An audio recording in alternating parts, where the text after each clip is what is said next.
El Ecuador pasa a la ofensiva diplomática y demanda a México ante la Corte de Justicia Internacional.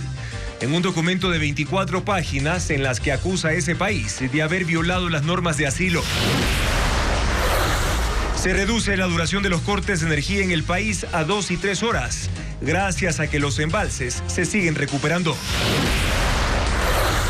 Colombia volverá a vender desde mañana energía al Ecuador y cubrirá aproximadamente el 65% del déficit que sufre el país. El sepelio de la modelo y ex reina de belleza Landy Párraga se hizo con seguridad privada, mientras la policía dice haber identificado los vehículos usados por los sicarios en su huida. Los trompos gigantes de madera rodaron en las calles de Cotacachi para conmemorar los 170 años de ese tradicional juego y su declaratoria como patrimonio cultural.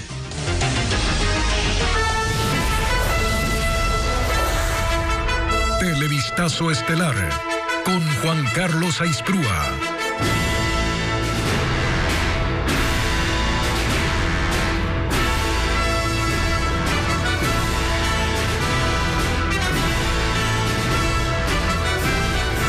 Buenas noches, amigos, bienvenidos a Televistazo estelar hoy, lunes 29 de abril. Comenzamos informando que Ecuador demandó a México en la Corte de La Haya por recibir al ex vicepresidente Jorge Glass en su embajada en Quito y concederle asilo violando obligaciones internacionales. Mañana la Corte revisará las medidas cautelares solicitadas por México por el allanamiento a su embajada en la capital ecuatoriana. Fabiola Santana con la noticia.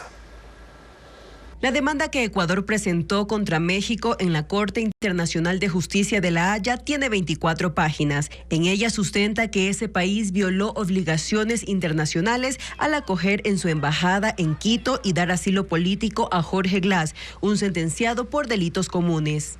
En 10 páginas cuenta a la Corte el prontuario judicial de Jorge Glass, así como las comunicaciones que mantuvo el gobierno nacional con México para que lo entregue a la justicia, iniciativas que no fueron acogidas. El documento detalla que en enero de 2018 Glass fue sentenciado a 6 años de cárcel por la trama de corrupción y violencia de género. Ecuador alega que en ese contexto Jorge Glass fue recibido el 17 de diciembre en la Embajada de México en Quito. Esto generó una situación tensa entre ambos países que llegó a su clímax entre el 4 y 6 de abril, con las declaraciones de López Obrador sobre el asesinato de Villavicencio, la expulsión de la embajadora de México en Ecuador, la concesión del asilo a Glass, el allanamiento a la embajada mexicana y la ruptura de relaciones.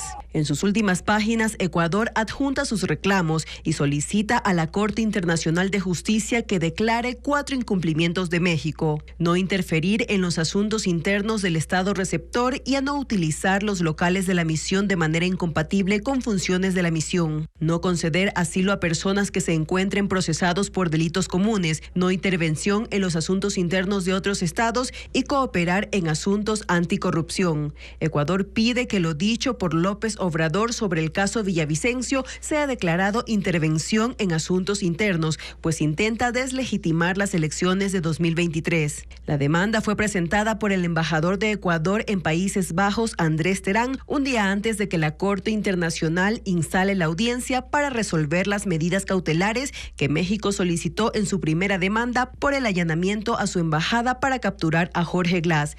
La audiencia iniciará este martes.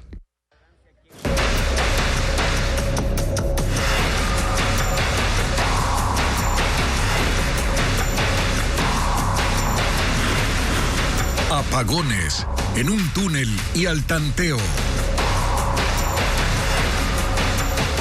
Desde el sábado anterior, la hidroeléctrica Pautemazar recuperó el nivel óptimo de su embalse. Es la central más importante del país y ya puede operar al 100%, como lo reporta Diego Cuenca. La hidroeléctrica Pautemazar ya puede funcionar al 100% con sus 2 turbinas, porque este fin de semana el caudal del embalse se ubicó en 2.117 metros sobre el nivel del mar, es decir, superó el nivel mínimo que necesitaba, que es de 2.115. Sin embargo, la Corporación Eléctrica del Ecuador CELEC debe seguir ahorrando agua y este lunes la central produce energía con un solo generador de 55 megavatios por hora. Mientras tanto, la hidroeléctrica Paute Molino, con 8 de sus 10 generadores, está produciendo 500 megavatios por hora. gracias a que el caudal del embalse Amaluza subió 7 metros, es decir, ya superó el mínimo de agua y está en 1982 metros sobre el nivel del mar. En cambio, la cota de la central sopladora está en 1315 metros sobre el nivel del mar. Subió 3 metros por encima del mínimo para poder funcionar. Para ese lunes es hidroeléctrica. Está produciendo más de 292 megavatios por hora, con 2 de sus 3 unidades de generación energética. Aunque este escenario es positivo para reducir los apagones, el reto también es alcanzar los niveles máximos de los embalses, ahorrando cada gota de agua.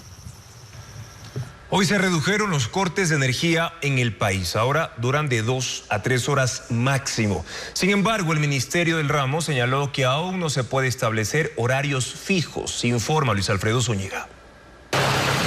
El fin de semana los caudales aumentaron y esto tuvo un efecto positivo, según lo aseguró el Ministerio de Energía. Para este lunes se anunció una reducción en la duración de los apagones a escala nacional. Se suspendieron desde la medianoche hasta las 7 de la mañana, mientras que de 7 a 8 de la mañana se informó de una disminución del 50%. Con esto también hubo cambios en el cronograma. En Guayaquil, los apagones son de 2 a 3 horas, dependiendo del sector, durante la mañana, tarde y noche. Lo mismo ocurre en el resto de los cantones de la provincia del Guayas. Esta situación se repite en ciudades de Azuay y Cañar en la sierra y en Morona, Santiago en el oriente.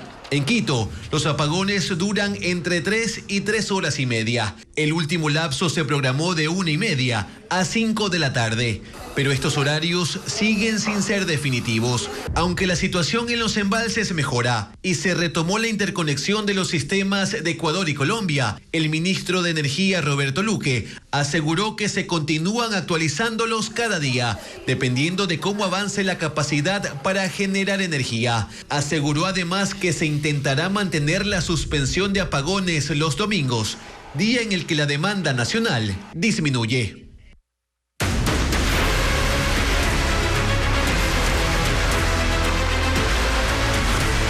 Landy Párraga, ¿qué hay tras del crimen? 24 horas después del asesinato de Landy Párraga, la policía señala que ha identificado los vehículos en los que huyeron los sicarios que la acribillaron. El sepelio de la modelo y ex reina de belleza fue esta tarde.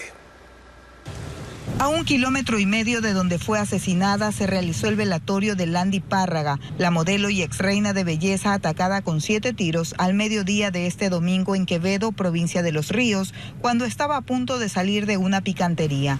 Un guardia de seguridad privada recibió durante la mañana a familiares y amigos íntimos de Párraga en una sala de velaciones en la avenida Walter Andrade.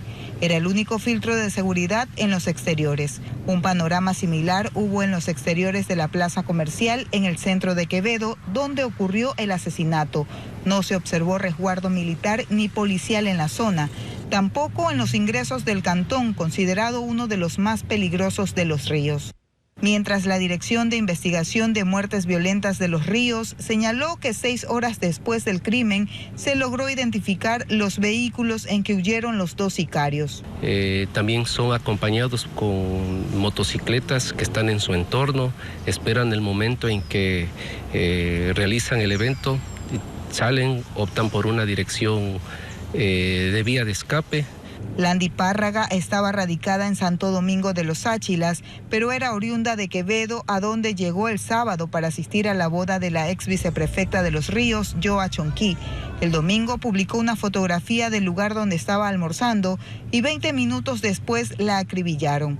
La tarde de este lunes, el cuerpo de Párraga fue trasladado a la parroquia Venus, donde viven sus padres. Allí se concluyó el velorio y a las 4 de la tarde se realizó el sepelio en un cementerio privado de la misma parroquia. Y a la cuenta bancaria de Landy Párraga se hicieron depósitos que, según la Fiscalía, provenían del narcotraficante Leandro Norero. En el expediente del caso Metástasis aparecen los comprobantes. Luisa María Heredia con estas revelaciones. Leandro Norero Tigua intentó a toda costa mantener en secreto su relación con Landy Párraga. Según narró en su testimonio anticipado, Eli de Angulo, alias Estimado, el narcotraficante hasta le pagó a policías para ocultarlo. Un caballero al que reconozco con los apellidos de Catota me contactó con el fin de indicarme que tenía contacto con los agentes investigadores de la unidad de lavado de activos. En específico se comunicaba con un señor apellido Paredes, al cual le pusimos como sobrenombre Peón. En primera instancia, los señores solicitaban la cantidad de $1.500.000. El señor Norero me dijo que les podía hacer llegar $100.000 con el fin de que ellos le pasaran información del caso, pero no estaba convencido. Hasta que me pasaron un nombre que es de Landy Párraga para que vea que sí manejaban información de él. En ese momento le escribí al señor Leandro Norero Tigua. Me indicó que sí la conocía y que por favor pagara lo que fuera necesario con el objetivo de que esta señorita no apareciera dentro del proceso. Según la tesis de la Fiscalía, Párraga recibía pagos a nombre de Norero. Eso se evidencia en uno de los chats que forman parte del expediente del caso Metástasis, entre alias El Patrón y Mayra Salazar. El 31 de julio de 2022, la ex relacionista pública de la Corte de Justicia del Guayas le informó al narco que 2 jueces de Cotopaxi, José Luis Segovia y Santiago Zumba, quienes actualmente son procesados, no iban a poder otorgarle un habeas corpus a su hermana, Joana Zambrano Tigua, que también fue detenida en el allanamiento a su mansión en mayo de 2022, y le pidió el número de la cuenta bancaria al que los magistrados debían devolverle los $6.000 que ya les había pagado por el fallo. Norero le dio los datos de 2 personas, una de apellidos Núñez Carvajal, a la que debían transferirle $4.000. Los otros 2.000 dispuso que vayan a otra cuenta, cuyos datos adjuntó en una imagen. Esa cuenta, de acuerdo con la teoría del Ministerio Público, le pertenecía a Landy Párraga. De hecho, en el expediente del caso Metástasis también aparecen varias imágenes de comprobantes de depósitos a la cuenta del ex reina. Este es de junio de 2022 por un monto de $2.000. Este, en cambio, es de julio, cuando se le transfirieron $4.000. Y este es de agosto. Registra un valor menor, $1.000. Es un ejemplo de cómo Leandro Norero siguió operando mientras estuvo en prisión. Tormentas y tornados golpean Estados Unidos, pero también a África y Asia. Severas condiciones climáticas durante el fin de semana dejaron estructuras completamente destruidas y miles de personas damnificadas. Las imágenes con Iliana Suárez. Decenas de tornados azotaron el centro de Estados Unidos durante el fin de semana, causando devastación. La noche del sábado, 17 torbellinos destruyeron más de 100 casas, provocando la muerte de 5 personas y dejaron a 33,000 abonados sin servicio de energía eléctrica en el estado de Oklahoma. Además, los servicios meteorológicos confirmaron que 42 tornados causaron destrozos en los estados de Iowa, Texas y Nebraska. En este último, 150 casas quedaron en escombros. En Kenia, 42 personas han muerto y decenas están desaparecidas tras la rotura de una presa en el sur del país, cuyos caudales han arrasado viviendas y vehículos. La nación africana soporta desde hace 3 semanas lluvias torrenciales e inundaciones. Más de 100,000 personas han perdido sus casas y pertenencias. Los equipos de rescate buscan entre el lodo a posibles sobrevivientes. En China, lluvias torrenciales, granizo y vientos dejan estragos en 6 ciudades de la provincia de Guangdong, en el sureste del país. En la ciudad de Guangzhou, un tornado provocó la muerte de 5 personas y otras 33 resultaron heridas. Rescatistas acudieron al lugar para retirar árboles caídos y escombros de 140 edificios derrumbados. Además, unos 19,000 hogares permanecen sin energía. Los pronósticos indican que el mal tiempo continuará hasta el jueves. El primer ministro de Israel, Benjamín Netanyahu, enfrenta nuevas protestas masivas para la liberación de los rehenes de Hamás, la presión internacional y la posibilidad de una orden internacional de detención en su contra por la guerra en Gaza, informa Pedro Jiménez. Semana tras semana, las manifestaciones en contra de la administración de Benjamín Netanyahu aumentan, ahora que están por cumplirse 7 meses desde el ataque terrorista de Hamás en Israel y la toma de rehenes.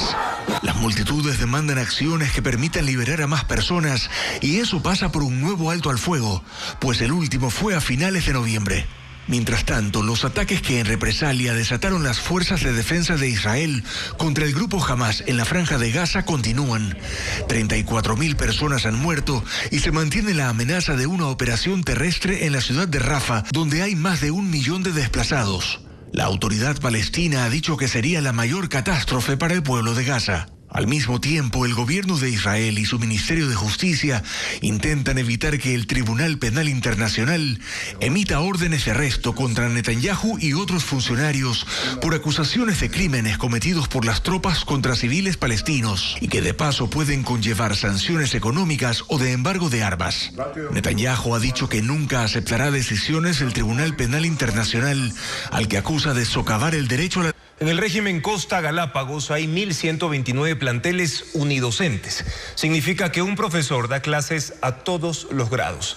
Padres y expertos cuestionan esa metodología. ¿Por qué razón? Lo explica Vanessa Robles. Llegar de Guayaquil hasta el cantón Salitre, provincia del Guayas, toma 1 hora en promedio. Pero desde el centro de Salitre hasta el recinto Rincón Grande de la parroquia rural Junquillal, demora otra hora más por el mal estado de la vía. Allí se sitúa la Escuela Fiscal Atahualpa, donde estudian los niños de la zona. Una docente es la encargada de la instrucción académica para todos los alumnos, que van de primero a 7º de básica y se reunirán en el único salón del plantel la próxima semana que inicien clases. Todos los alumnos están aquí, a todos los niños le da clases la profesora. Y ahí tiene que vérsela cómo las hace, de aquí para allá y rápido atender a uno, atender a los demás. El año pasado habían 30. La verdad que hay niños que les toca estar sentados, recostados a la pared, por lo que hay pupitres en mal estado. Según datos del Ministerio de Educación, en el régimen Costa Galápagos funcionan 3.683 escuelas y colegios fiscales en la zona rural, de los cuales 1.129 unidades educativas tienen un solo docente para la formación de todos los alumnos. Un sistema de educación multigrado que fue retomado en marzo del 2022 bajo el modelo educativo VP, unidocente, bidocente y pluridocente. Pero, ¿qué tan pedagógico resulta este sistema de educación? Por ejemplo, el ministerio plantea que sean hasta 25. Sin embargo, si me pregunta a mí, debería ser entre 10 y 15 niños como máximo para que el docente pueda trabajar, enfocar y personalizar el enfoque de lo que tiene que hacer. A decir del experto, estos procesos de aprendizaje implican mayor creatividad con limitados recursos didácticos. El equipamiento, la tecnología, carpetas, plumas, lápices, todo tiene que estar ahí para que el estudiante pueda trabajar. Debe haber una inversión mucho más fuerte y ese es el desafío. En el régimen Costa Galápagos son 418.832 estudiantes de planteles fiscales en zonas rurales. El 75% de ellos pertenecen a la educación general básica, es decir, de 2º grado a 10º año. Finalizado el proceso de postulación para institutos tecnológicos y conservatorios en Ecuador, hay 4.000 cupos que no atrajeron a los bachilleres. Esto ocurre pese al déficit de cupos de más del 60% para la educación superior. Pero, ¿a qué se debe? Informa Luis Alfredo Zúñiga.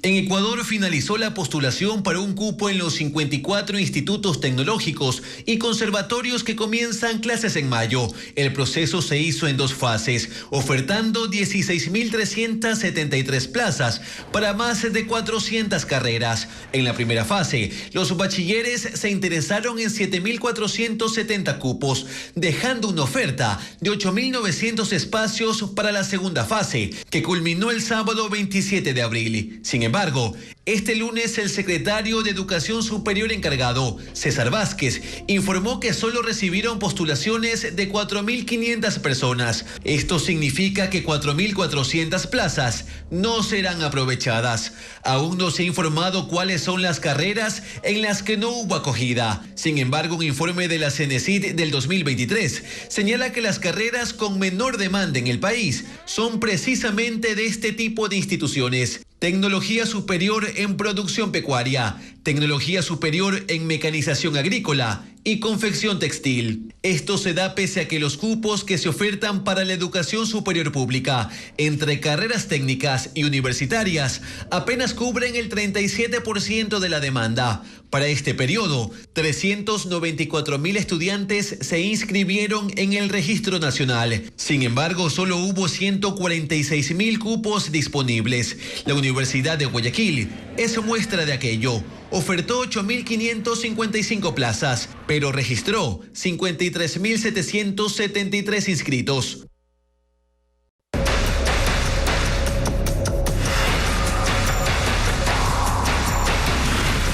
Polit, la caída de un corrupto.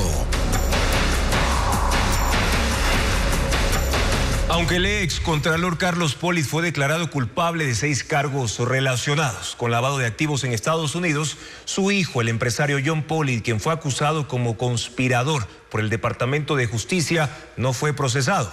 En 2020, un tribunal penal de Ecuador lo sobreseyó del delito de concusión.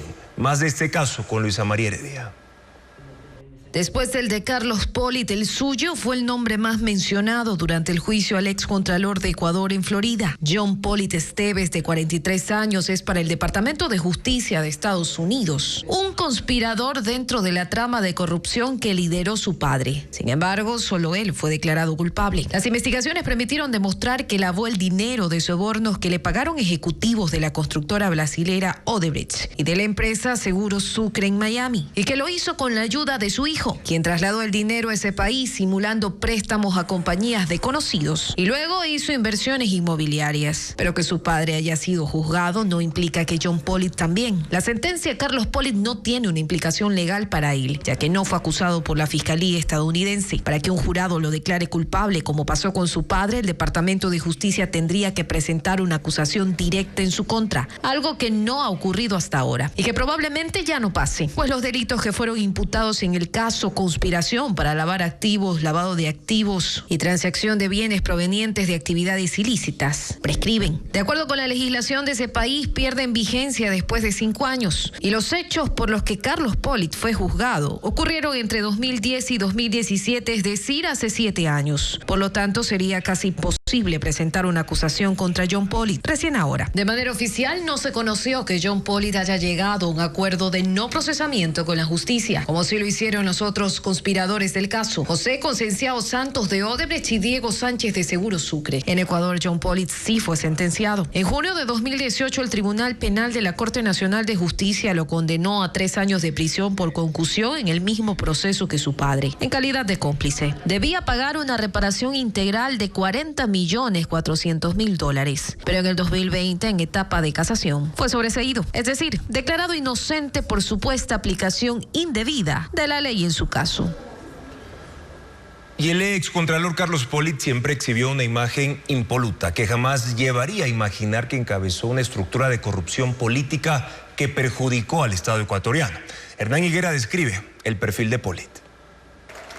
Sobrio, elegante, medido en las palabras y en sus actos públicos, Carlos Polit cultivó una imagen de hombre impoluto y respetable ante la opinión pública. Nosotros no tenemos nada que preocuparnos. Nuestras vidas son limpias y estamos listos a que el país conozca. Los hombres que no cometen ningún acto que ciña la moral no tenemos nada que temer. De fino vestir y actitud siempre atenta, se nota que calculaba cada gesto y cada paso para aparecer como un funcionario respetable y ejemplar. Las amistades y los amigos serán mis amigos, pero mi función como Contralor General del Estado será el de ejercer los derechos que el Estado manda. Verlo y escucharlo no permitía imaginar que más tarde sería el protagonista de uno de los mayores escándalos de corrupción en el Ecuador. Me niego en aceptar que esta institución de control, el personal técnico, se confabule para beneficiarse a sí mismo o perjudicar a terceros, y especialmente al Estado ecuatoriano. Su pinta de intelectual le daba aires de independencia, de hombre recto, poco dado a ponerse al servicio de intereses ajenos. Felicitaciones a nuestro Contralor Carlos Polit por los importantes avances durante su gestión. Si todo el mundo quiere a Carlos, ¿no? te clava la glosa, toda la responsabilidad y todo el mundo lo aplaude y lo quiere porque es simpatiquísimo. Así, mientras Carlos Polit paseaba la figura de hombre intachable, en la Contraloría había establecido un sistema para incluso, usando el trabajo técnico de los auditores, sacar partido personal en sobornos y tráfico de influencias. Hay exfuncionarios que cuentan que nunca firmó nada comprometedor, siempre delegaba y repartía su tiempo entre Quito y Miami, a donde viajó 75 veces en 10 años. Polit era funcionario y un hombre de negocios inmobiliarios a la vez. Nutrió su patrimonio con dinero mal habido. Las coimas, según los testimonios relatados en la corte de Miami, prefería cobrarlas en efectivo y él, que aparentaba ser un refinado, no rehusó recibir dólares en cajas de licor. Tampoco repudió involucrar a su hijo en sus ilegalidades y aparece Polit sin rubor. Que la Contraloría General del Estado no hace nada y que para lo único que ha servido es para solapar la corrupción. Ya basta, por favor. No destruyan una institución. Ya estamos los funcionarios destruidos. La historia de Polit no es de doble personalidad, sino un doble rostro. Uno para la opinión y el otro, el de la corrupción. Estudiantes universitarios que participan en las protestas pro-Palestina en Estados Unidos desafían la orden de desalojar los campus y mantienen las manifestaciones. Se han tomado 60 universidades. Por ejemplo, en la de Austin, en Texas, hubo decenas de detenciones esta tarde. Cerca de 50 jóvenes fueron detenidos esta tarde en la Universidad de Texas. Las manifestaciones en contra de la guerra en Gaza, las políticas estadounidenses hacia Israel, la presión para que las universidades rompan relaciones con el gobierno y con el sector privado israelí se mantienen. Y tanto en la de Texas, donde los enfrentamientos con la policía se han dado hoy por segunda vez en 2 semanas, como en la de Columbia en Nueva York, los participantes en la protesta desafían la orden de desalojo emitida por las autoridades de esos centros. El plazo se venció hoy a las 2 de la tarde, pero siguen ahí. Columbia informó que de inmediato procede a suspender a estudiantes involucrados en las manifestaciones y que no podrán terminar el curso académico. La Universidad del Sur de California, mientras tanto, ha decidido cancelar la ceremonia de graduación. El gobierno de Joe Biden ha dicho que si bien apoya la protesta pacífica, está en contra de cualquier retórica violenta y amenazas de odio, y que las universidades son responsables por tomar sus propias decisiones. Mientras que congresistas demócratas han enviado comunicaciones a los directivos de la Universidad de Columbia, conminándolos a renunciar al no haber controlado las manifestaciones. Es una universidad que en el pasado ha sido escenario de otros movimientos estudiantiles, como el de 1968 en contra de la guerra de Vietnam. Pero ahora la protesta se ha extendido de norte a sur y de costa a costa en 60 universidades, a pesar de los arrestos producidos en 28 de ellas. Estados Unidos presiona para un alto al fuego en Gaza. El secretario de Estado, Anthony Blinken, dijo esta mañana que el documento que contiene la propuesta a Israel es extremadamente generoso. El acuerdo busca, por ejemplo, la liberación de unos 30 rehenes en las próximas semanas y el ingreso masivo de ayuda humanitaria. Blinken agrega que lo único que se interpone al cese de hostilidades es Hamas.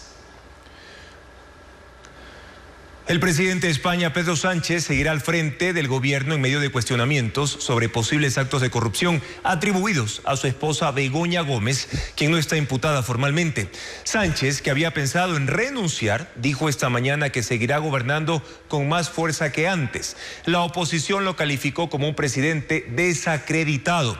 Otros grupos señalan que la decisión de quedarse apunta a fortalecer al Partido de los Socialistas de Cataluña, porque esta semana se unirá a la campaña de esa agrupación de cara a las elecciones parlamentarias catalanas del 12 de mayo.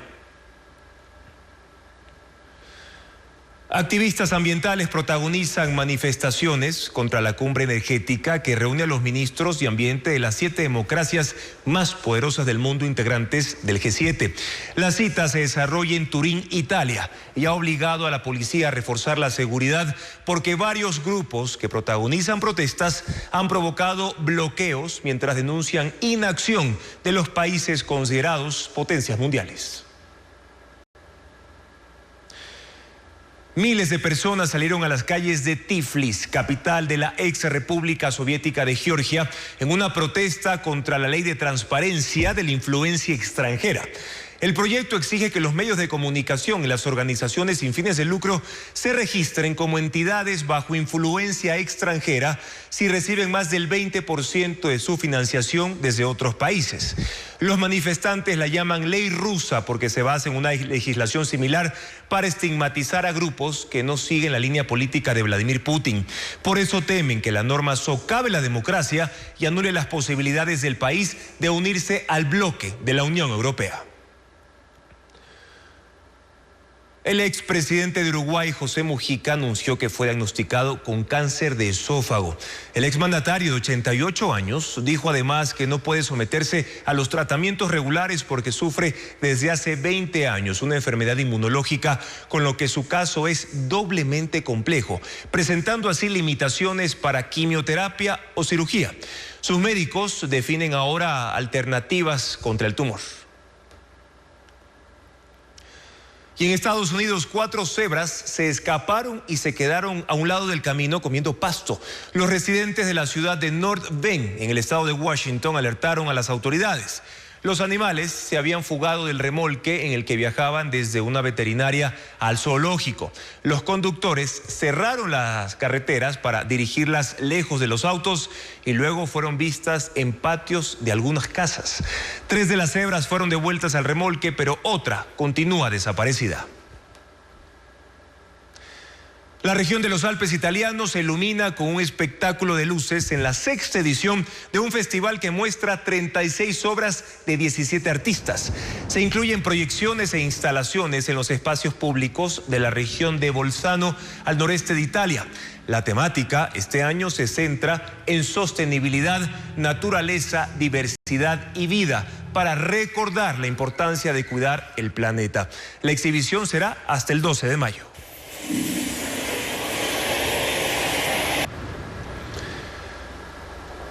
$4.600 corales han sido trasplantados en Galápagos. La iniciativa busca contrarrestar los efectos del fenómeno del Niño en el fondo marino. Merly González con las imágenes del proyecto. Los arrecifes de coral son el hogar de peces, moluscos y un sinfín de especies que habitan en el mar. Pero el aumento de la temperatura los pone en riesgo. 2023 fue el año más caliente del que hay registros y en el 2024 el problema ha sido el Niño. Del fenómeno ya hay un precedente. Causó la muerte del 95% del tejido vivo en los arrecifes del Pacífico tropical, incluyendo las Islas Galápagos, en los años 1982 y 1997. Pero esta vez hay un plan para minimizar su huella. Más de 4.600 corales han sido trasplantados en el Parque Nacional. Fueron criados en viveros submarinos conocidos como guarderías, ubicados en la isla Santa Cruz, con el objetivo de repoblar el fondo del archipiélago. La restauración demora años y se hace atando los fragmentos de coral a mallas, que luego son sumergidas a diferentes profundidades según su especie. La mayoría son trasplantados en Punta Estrada. Para los guardaparques y la Fundación Jocotoco, dedicada a la conservación, el proceso ha sido de ensayo y error, pues deben probar la capacidad de adaptación de los corales a los cambios de temperaturas. El proyecto espera que otros 2.500 fragmentos sean trasplantados en los próximos años. Danza folclórica y bailes contemporáneos son algunas de las actividades culturales para esta semana. Vanessa Robles resume los eventos en Quito, Ambato y también en Guayaquil.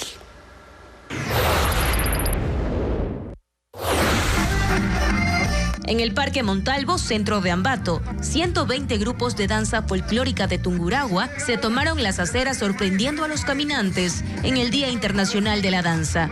Los 350 artistas ejecutaron coreografías con llamativos trajes.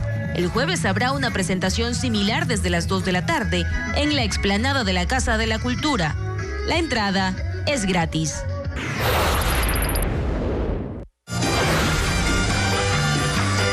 Al ritmo de pasacalle, este grupo entretuvo a los asistentes de la plazoleta central de Guayarte en Guayaquil. Fueron más de 10 presentaciones a cargo de 150 bailarines de la Corporación de Danza Folclórica del Guayas, de entre 5 a 60 años de edad. La finalidad, exaltar la cultura en las regiones del Ecuador. El siguiente evento será este jueves a las 5 de la tarde.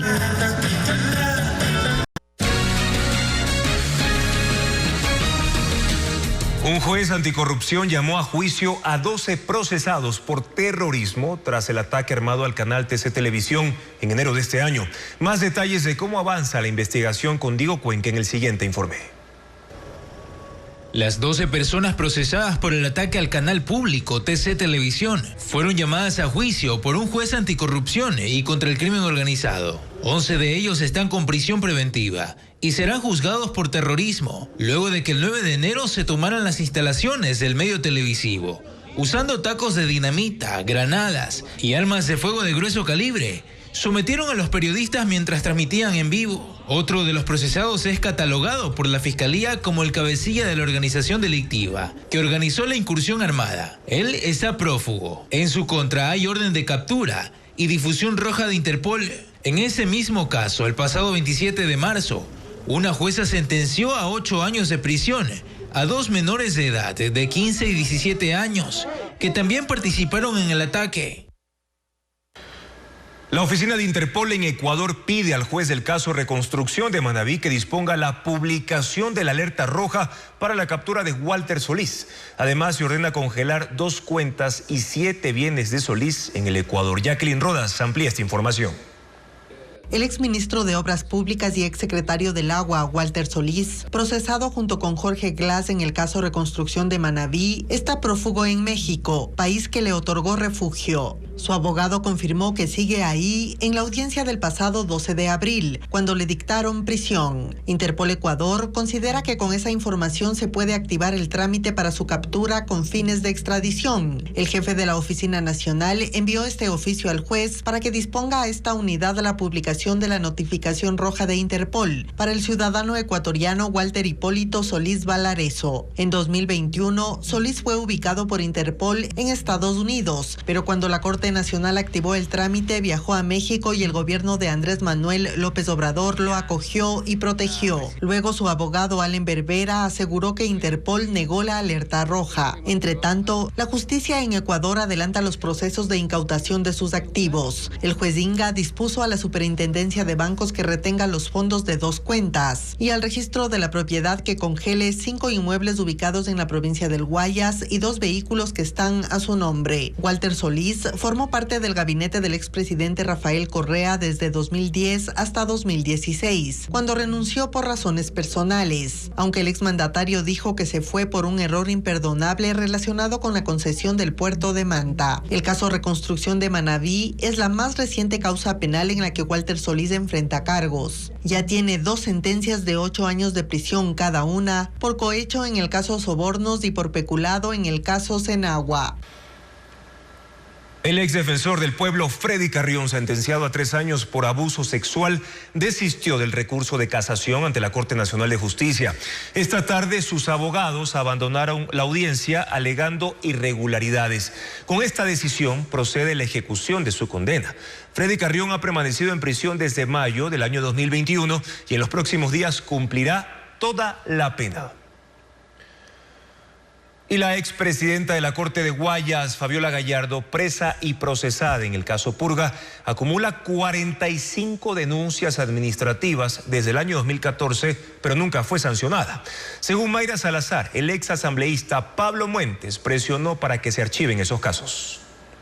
La expresidenta de la Corte de Justicia de Guayas, Fabiola Gallardo, ahora presa y procesada en el caso Purga, tiene un largo historial de denuncias en su contra por sus actuaciones como jueza. Desde 2014, Gallardo registra 45 causas administrativas en el Consejo de la Judicatura, pero nunca fue sancionada. Las denuncias fueron archivadas, siguen en trámite o se declaró su inocencia. La explicación puede estar en lo dicho por Mayra Salazar en su testimonio anticipado. El señor Pablo Muentes me pidió que supervise y presione a la señora Mercedes Villarreal, directora provincial del Consejo de la Judicatura, en que cierre los sumarios administrativos que tenía la doctora Fabiola Gallardo Ramia, lo que se puede corroborar en mis conversaciones. Y que en efecto hubo expedientes que se archivaron antes de su detención en diciembre de 2023, cuando estalló el caso Metástasis. La Fiscalía solicitó a la actual administración del Consejo de la Judicatura que certifique esta información. Mediante este oficio, el organismo confirmó que pese a la cantidad de denuncias, en el historial de Fabiola Gallardo no constan sanciones impuestas y no se desprenden expedientes disciplinarios abiertos. La situación se repite con más jueces procesados en los casos Purga y Metástasis. Algunos tienen más de 30 denuncias y ninguna sanción. Apenas ahora, ellos y Fabiola Gallardo están suspendidos por 3 meses sin sueldo, mientras concluye el sumario administrativo para su destitución.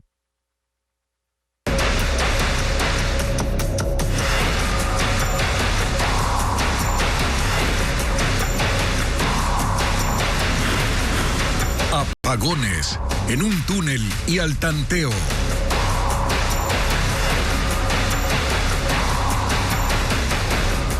Desde mañana, Ecuador contará con energía colombiana para superar la crisis eléctrica. El contacto está abierto entre los ministros de los dos países para retomar las transacciones diarias, como lo informa Francisco Garcés. Desde este martes, el Ecuador contará nuevamente con energía colombiana. El vecino venderá un promedio de 6,2 gigavatios por hora al día y con eso suplirá alrededor del 65% del déficit del país y los cortes de electricidad se reducirán. Es lo que dijo el ministro de Energía, Roberto Luque. Según él, aún se hacen las revisiones técnicas, pero espera que los cortes duren entre 2 y 3 horas entre martes y jueves y que el viernes y el fin de semana no haya racionamientos. Esta interconexión con Colombia nos permite ser un poco más estandarizados en los horarios georreferencialmente y en franjas de tiempo, y eso es un buen paso. La negociación de la energía colombiana se hizo telefónicamente entre el ministro Luque y su par Andrés Camacho. El día de hoy se cerró aproximadamente en 25 centavos el kilovatio hora, que al lado de lo que sucedió en noviembre, que ya vamos a pagar casi precios de 50 centavos, es bastante bueno. El precio de la transacción podría variar diariamente porque Colombia tiene un mercado abierto de venta y el costo de la energía se define cada mediodía según la demanda. Las lluvias de las últimas semanas mejoraron la situación y sus embalses tienen ahora un 32% por encima del nivel operativo mínimo, según informó el operador del mercado eléctrico colombiano. Durante 7 horas, la hidroeléctrica Coca-Codo Sinclair generó el mínimo de electricidad por el aumento de los sedimentos en los ríos que la abastecen. Diego Puente explica lo que esto significa. Coca-Codo Sinclair, la central hidroeléctrica más grande del país, disminuyó sus operaciones esta mañana durante 7 horas. Desde las 3 hasta las 10 de la mañana se cerraron las compuertas del embalse que permite el paso del agua hasta los desarenadores. La medida se tomó por el exceso de sedimentos provenientes de los ríos Salado y Quijos. Las últimas lluvias provocaron que haya más lodo, piedras y palos suspendidos en el agua. Los técnicos de la unidad generadora de Coca-Codo detectaron que esta mañana había 1000 partes por millón, 4 veces más por encima de la capacidad que tienen los desarenadores para retener los sedimentos.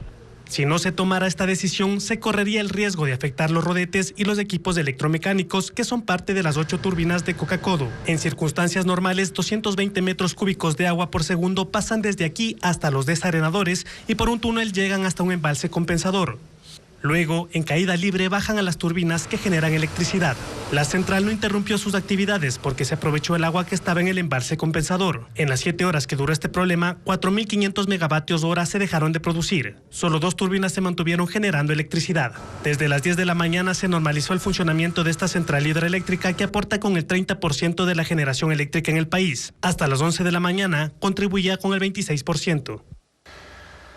La industria y el sector comercial autogeneran 350 megavatios de energía eléctrica con sus plantas, pero las autoridades energéticas no encuentran los mecanismos legales y administrativos para usar los excedentes de esa generación. ¿Cuáles son las trabas? Hernán Higuera lo explica. ¿Cómo el sistema interconectado podría beneficiarse de la generación privada de energía? La industria y el sector comercial en el país generan más de 350 megavatios de energía eléctrica con sus plantas. Y las autoridades energéticas no encuentran los mecanismos legales y administrativos que permitan usar esos excedentes frente a la crisis. Ni siquiera con la nueva ley denominada No Más Apagones se puede hacer buen uso de la energía privada.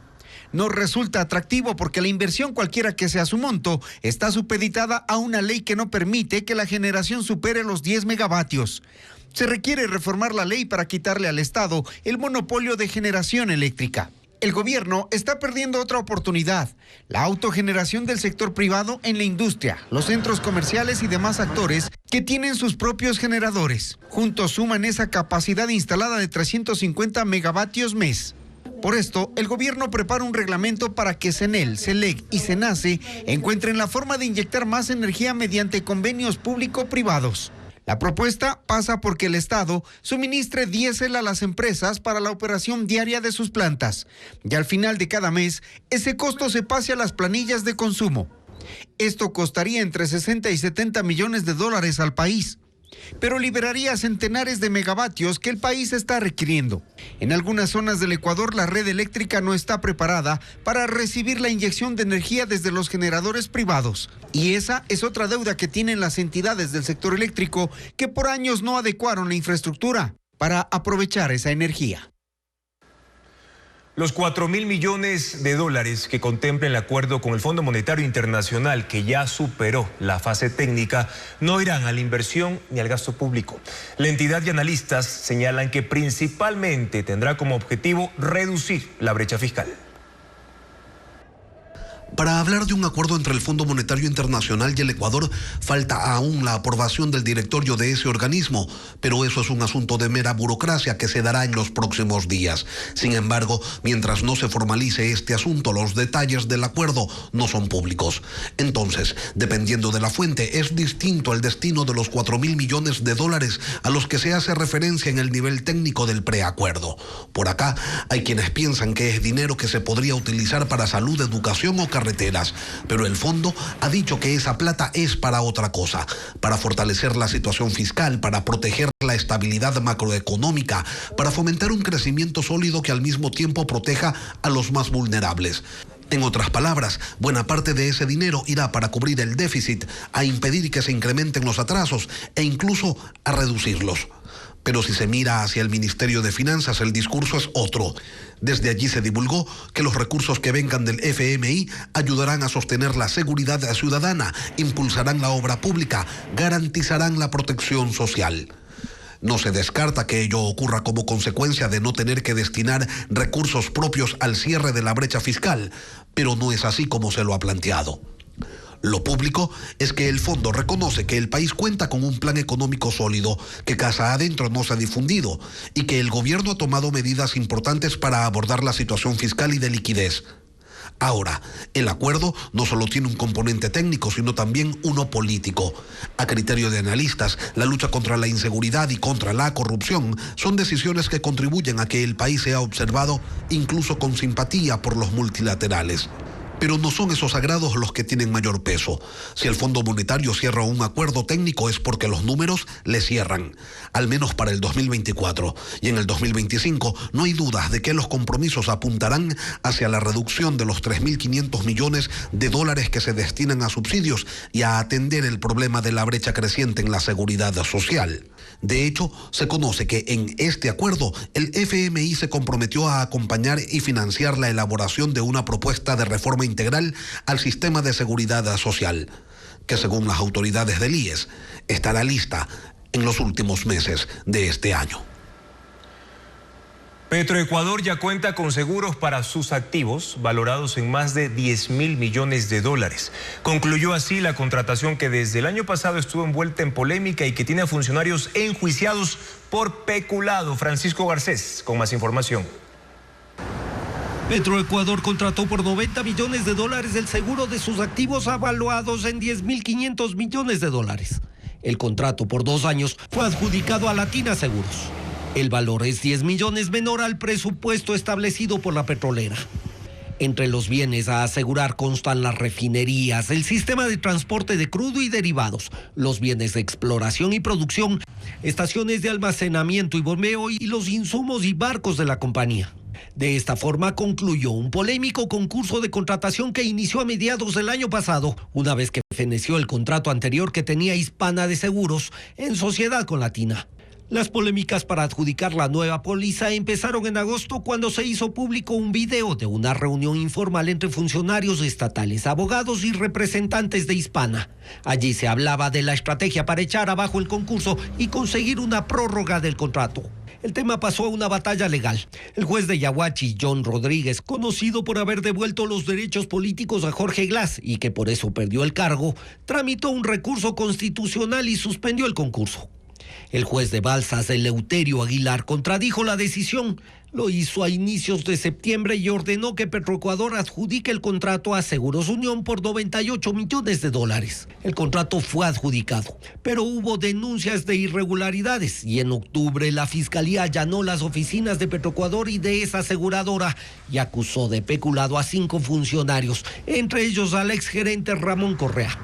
Petroecuador terminó unilateralmente ese contrato con la Unión en diciembre y lanzó el nuevo concurso que ahora firmó con Latina Seguros. La Fiscalía no ha dicho los resultados de la investigación. Uno de los temas clave es que Petroecuador no justificó técnicamente la nueva valoración de los activos que pasaron de 5.000 millones a más de $10.000 millones. Y eso incidió en el incremento del costo de la póliza contratada. 4 universidades del país desarrollaron una plataforma de teleterapia para enfermedades respiratorias. Valeria Navarro con más detalles de esta iniciativa en materia de salud. El síndrome post-COVID afecta entre el 20 y el 40% a jóvenes de 18 a 30 años y en un 46% a personas mayores de 65. Las enfermedades crónicas pulmonares están afectando a 1.3 millones de ecuatorianos. Ante esta situación, 4 universidades del país, UDLA, Católica, Politécnica e Indoamérica, desarrollaron una plataforma web para que los pacientes con síntomas leves y moderados puedan recuperarse desde casa. El servicio es gratuito y se aplica con un diagnóstico médico. Según el Ministerio de Salud, las provincias con mayor número de pacientes son Pichincha, Azuay, Guayas, Imbabura y Cañar. Entonces, a través del internet y con esta plataforma, usted registra y va haciendo paso a paso, siguiendo en los videos, tutoriales, para que usted vaya avanzando según como luego hay un cuestionario que le revisa, ¿sí? Y le confirma si es que realizó bien el ejercicio para que pase al siguiente nivel. Y luego también bajo la supervisión médica. Las universidades llaman a su iniciativa Plataforma Accesible para la Educación en Terapias Respiratorias. También está sirviendo a los estudiantes de fisioterapia para aprender técnicas y a los médicos en general a que los pacientes sigan este tratamiento. 550 ejercicios están disponibles en los tutoriales de teleterapia para aliviar el dolor, fortalecer el cuerpo y mejorar la movilidad de los pacientes. Si siguen minuciosamente las indicaciones, está previsto que su recuperación tome entre 1 y 2 meses, dedicando unos 10 minutos por día. La superintendente de compañías amplió el plazo que tienen los contadores públicos para registrar la información anual de los estados financieros de las empresas. Será ahora hasta el 26 de mayo. La medida fue tomada en atención a las fallas que tiene el sistema de la entidad desde la semana pasada. Los contadores se quejaron de no poder ingresar a la página web de la entidad, un problema agravado por los apagones. La parroquia Chuquiribamba de Loja celebró su tradicional fiesta de las escaramuzas con 300 jinetes de áreas rurales. Alejandra Sánchez con las imágenes del evento.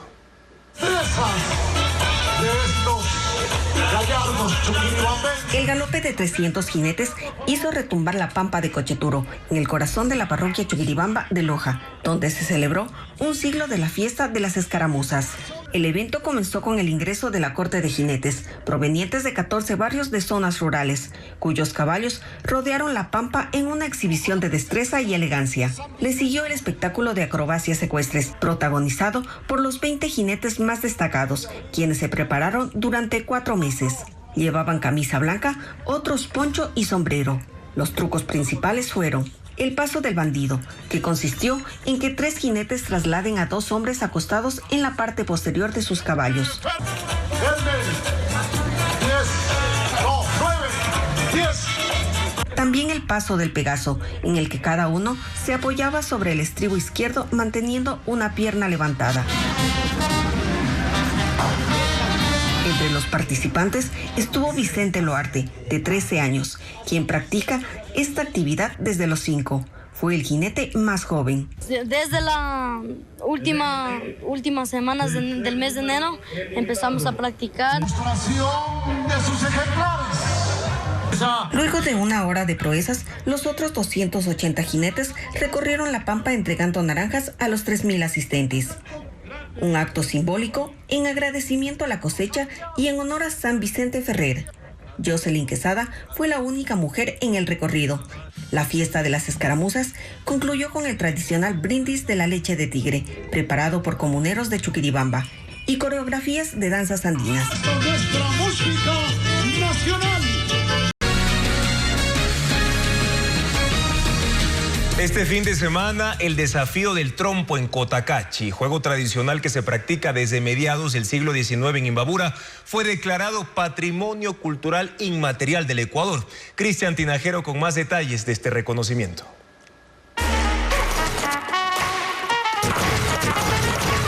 El desafío del trompo es desde hace 170 años el juego tradicional más popular del cantón Cotacachi, en la provincia de Imbabura. Su característica principal, usar trompos gigantes de madera de cerote, recubiertos por una lata. Algunos tienen hasta 33 centímetros de circunferencia y llegan a pesar 2 kilos. Nosotros le hacemos de cerote cuando hay, un poquito económicamente de plata, porque esa madera es muy costosa. Un trompo vale máximo unos $35 a $40. Practicarlo requiere la conformación de un equipo de 10 integrantes. El bailador es el protagonista de cada jugada. Se encarga de enrollar el trompo con un cordel de algodón de hasta 6 metros, para luego lanzarlo con mucha fuerza y hacerlo girar. De inmediato interviene el cabeador, que toma el trompo del piso y golpea con este una rueda que está sobre una roca, llamada cuyumba. A este movimiento se lo denomina cabe. El objetivo es desplazar la rueda la mayor distancia posible con cada impacto por un circuito de 6 kilómetros en las calles periféricas de Cotacachi. Toca tener una buena técnica para dar a la bola y que se vaya rectica. Finalmente interviene el cuyambero, que se encarga de trasladar la roca hasta cada punto donde llega la rueda. En promedio, durante la competencia, cada equipo realiza 80 cabes y esto puede tomar hasta 3 horas. Por cada grupo hay un juez de raya que contabiliza el número de movimientos, la rotación de los jugadores y distancia recorrida de la bola.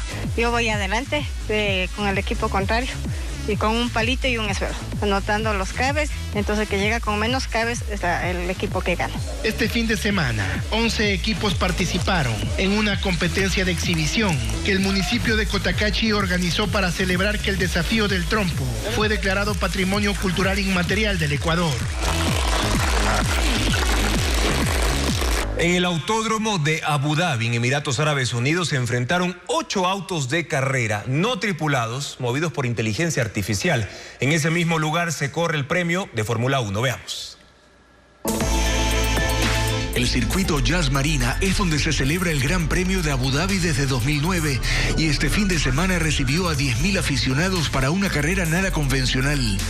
8 equipos de 7 países llegaron con sus autos modificados, completamente autónomos, para ejecutar un recorrido sin presencia de pilotos y poner a prueba la capacidad de los vehículos propulsados por inteligencia artificial en las pistas. Son autos Super Fórmula SF23. Están equipados con 7 sensores de cámaras, 3 detectores láser y 4 sensores de radar. La intervención humana queda limitada a un solo instante: activar el botón de parada al final de la carrera. Los autos largaron en medio de gran expectativa en una operación compleja para la toma de decisiones que en este caso estaba completamente en manos de los sistemas de los autos. No con el objetivo de alcanzar velocidades máximas, sino ver qué algoritmos son capaces de adaptarse mejor al circuito y aprender sobre la marcha. Recrear mediante inteligencia artificial las decisiones que toma un piloto humano en tiempo real. Participaron, entre otros, el Instituto de Tecnología de Beijing en China, el Departamento de Ingeniería Eléctrica y Ciencias de la Computación de la Universidad Califa de Abu Dhabi y el ganador de esta carrera, la Universidad Técnica de Múnich en Alemania, en esta primera gran jornada para la exploración de tecnologías de vanguardia a través de competencias internacionales de alto nivel. Desde mañana está previsto que los cortes de energía sean de un máximo de 2 y 3 horas, según informó el ministro encargado. En los próximos minutos, las empresas que operan y administran el servicio eléctrico en diferentes cantones del país actualizarán los horarios, que también serán publicados en nuestra página web ecoavisa.com. Mañana en contacto directo estarán Mauricio Gándara, ex embajador de Ecuador en Londres, para analizar la situación diplomática del país en la Corte de La Haya. También el educador Rubén Villasís, para analizar la situación del sistema educativo en vísperas del retorno a clases en la costa. Gracias, amigos, por su sintonía de siempre. Buenas noches y buen inicio de semana.